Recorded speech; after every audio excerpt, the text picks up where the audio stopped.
মোবাইলটা কেটে দিচ্ছি, মোবাইলটা দিচ্ছে না, এই মোবাইলটা দিচ্ছে তো 33 নং ওয়ার্ডের মহিলা সদস্যরা।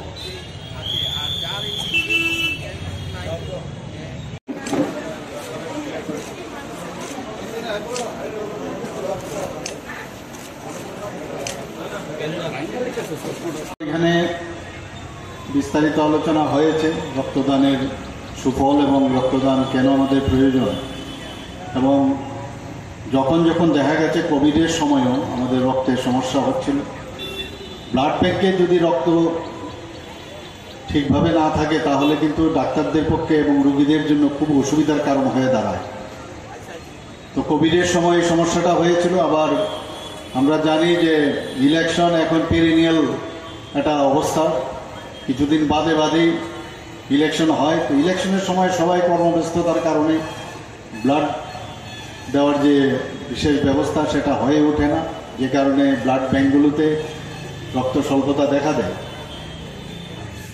তো রাজীববাবু বলেছেন যখন আমি এই স্বল্পতা দেখা দেয় তখন আমি সমস্ত ত্রিপুরাবাসীর কাছে আমি আহ্বান রেখেছিলাম যাতে সবাই স্বেচ্ছা রক্তদান করেন, এবং এই ধরনের শিবিরের আয়োজন সমস্ত ক্লাব থেকে আরম্ভ করে বিভিন্ন রাজনৈতিক সংগঠন এবং বিভিন্ন যারা সরকারি কর্মচারী সংগঠন আছে, এবং এখানে আমাদের ওয়ার্ড ভিত্তিকও আমি দেখলাম, এবং বিভিন্ন সমাজসেবীরাও তারা সামনের দিকে এগিয়ে এসছে এই রক্তদান যে শিবিরের আয়োজন করে আমাদের ব্লাড ব্যাংকের যে চাহিদা অনুসারে সেটা পূরণ করার চেষ্টা করছে।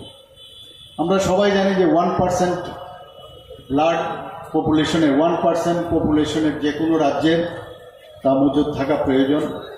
যদি বর্তমানে আমরা দেখি যে প্রায় 42 লাখ যদি আমাদের লোকসংখ্যা হয় তাহলে 42 ইউনিট আমাদের রক্তের প্রয়োজন, আমাদের ব্লাড ব্যাংকে থাকা প্রয়োজন। তো এক একটা ইউনিটে আমরা জানি 350 ml সাধারণত রাখা হয়। তো সেই অনুযায়ী আমরা দেখেছি মানুষ অনেক সময় মনে করে যে অনেকের মধ্যে একটা বিভ্রান্ত বা একটা সংশয় থাকে যে আমি যদি রক্ত দেই তাহলে আমার শরীরে সমস্যা হবে। কিন্তু আস্তে আস্তে আমরা দেখছি ত্রিপুরাতে এই কয়েক দশক ধরে যেভাবে মানুষ এটার থেকে কাটিয়ে এখন রক্তদানে ব্রতী হচ্ছেন, তো সেই ভয়টাও এখন অনেকটা আমাদের কেটে গেছে। তবু আমি বলবো যারা ছাত্ররা আছেন, ছাত্রীরা আছেন, তারা যেন এই ধরনের ব্যবস্থার কারণে তারাও উদ্বুদ্ধ হবে, তারাও সামনের দিকে এগিয়ে আসবে এবং রক্তদানে ব্রতী হবে। আমরা সবাই জানি 18 বছর থেকে 60 বছর এবং যারা নিয়মিত রক্তদান করেন 65 বছর পর্যন্ত রক্ত দিতে পারেন, এবং বরং রক্ত দিলে বরং শরীরের জন্য ভালো। আমরা কারণ রক্ত যখন আমরা জানি যে তারও একটা নির্দিষ্ট, বিশেষ করে যে লোহিত রক্ত যেটা, তারও একটা নির্দিষ্ট সময় সেটা শরীরের মধ্যে কিন্তু তার ডিস্ট্রাকশন হয়। তো নতুন করে যদি আমরা রক্ত সেখানে সঞ্চার হয় তাহলে শরীরের জন্য ভালো, ব্লাড প্রেশার নিয়ন্ত্রণ থাকে, ইভেন অনেক রোগ থেকে আমরা বাঁচতে পারি রক্তদানের মাধ্যমে। আমি আজকে একটা গত দুদিন আগে আমি একটা নিউজ পড়ছিলাম যে একজন লোক তার 16 বছর বয়স যখন সে ভাবত মানে যে আমি রক্ত দেব, এবং সে খুব ইন্টারেস্টেড হলো রক্ত দেওয়া। তা 18 বছর থেকে উনি রক্ত দিয়েছেন এবং 64 বছর ওনার এখন বর্তমান বয়স। দেখা গেছে উনি 165 বার উনি রক্ত দিয়েছেন। আমি শুনে অবাক হয়ে গেলাম। কিছুদিন আগে আমি এখানে একটা রক্তদান শিবিরে আমরা গিয়েছিলাম, সে রামনগর এলাকায়, আমার মনে আছে সে বর্ডার গোলচক্কর এলাকায়। সেখানে একজন ব্যক্তি উনি বলছিলেন, মানে এর সাথে আমি মিলও পাচ্ছি, আমি একটু অবাকই হলাম। উনি বলছিলেন সংখ্যালঘু সম্প্রদায়ের যে আমি 100 বারের উপর আমি রক্ত দিয়েছি। আমি শুনে অবাক হয়ে গেলাম। সাধারণত আমরা যখন যাই কাউকে জিজ্ঞেস করি যে কতবার, যারা এখানে আমি শুনলাম প্রায় 100 জন রক্ত এখানে দিচ্ছেন, আজকে রেজিস্টার করেছেন, জিজ্ঞেস করলে বলে আমি 40 বার, 45, 35 বার প্রায়শ এই ধরনের খবর আমরা শুনি।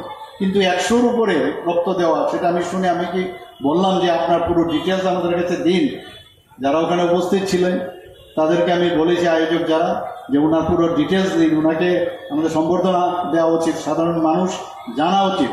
তো আজকে আমি যখন এই বিষয়টা আবার মনে করছি যে 165 বারের মতো এক ভদ্রলোক রক্ত দিয়েছে। আমরা জানি যে পুরুষদের বেলায় 3 মাস অন্তর অন্তর রক্ত দিতে পারে, আর যারা মহিলারা আছেন তারা 4 মাস পর পর রক্ত দিতে পারে। এবং বারবার আমরা যেটা বলি, রক্ত আমাদের অনেক কিছু শেখায়, যার কোনো এটাকে 18 বছরের রক্ত না 65 বছরের রক্ত তার যেমন ডিফারেন্স করা যায় না, এটা কি মুসলিম বা বৌদ্ধ বা খ্রিস্টানের রক্ত সেটাও বোঝা যায় না, না হিন্দুর রক্ত তারও কিন্তু ডিফারেন্সিয়েট করা যায় না।